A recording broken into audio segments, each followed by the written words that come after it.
Herkese salam. Bugün sizden Kore dilinde Go-Shibda qrammatikasını keçəcəyik. En çok sevilen qrammatikalardan ve en asanlarındandır.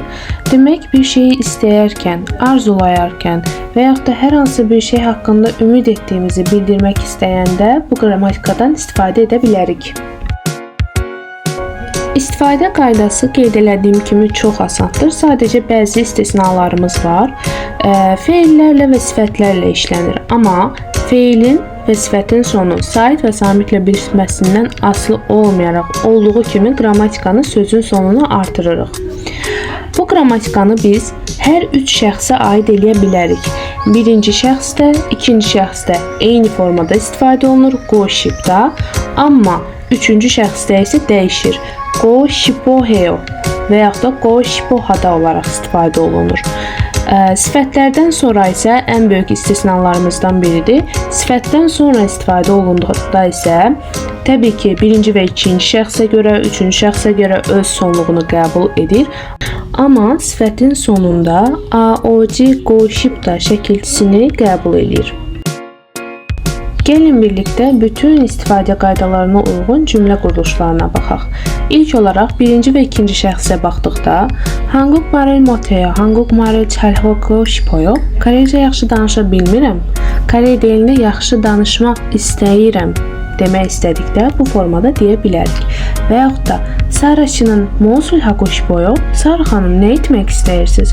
Burada biz birinci və ikinci şəxsə uyğun nümunələri görə bilərik. Daha sonra üçüncü şəxsə uyğun olan nümunələrə baxdıqda isə 제 동생은 불고기를 먹고 싶어요. Bacım bulgogi yemək istəyir. Mən bunu qarşımdakı insana deyərək üçüncü şəxs haqqında bir məlumat ötürürəm. Və yaxud da 어제 왔던 사람들이 집을 사고 싶어요. Dünən zəng edənlər evi almaq istəyir. Burada üçüncü şəxsi vurğulamaq üçün go shiboheo qrammatikasından istifadə edirik. Olaraq sifətlə işlənmə formasına baxanda isə, məsələn, naişinhada incə olmaq deməkdir. Biz bunu incə olmaq istəyirəm demək istəyiriksə, naişinhejigoshibda deyə istifadə edirik. Və yaxud da konqangada sağlam olmaq istəyirəm, konqanghejigoshibda. Cümlə formasında isə Anna 씨는 naişinhejigoshibhoyo. Anna xanım arıq olmaq istəyir. Burada həm üçüncü şəxsə aid olduğu üçün shiboheo, həm də sifətdən sonra istifadə olunduğu üçün AOJIGOSHIBOHADA şəkilçisi istifadə olunub. Və siz də bu qrammatikadan istifadə edərək nələr etmək istədiyinizi yorumlarda qeyd edə bilərsiniz.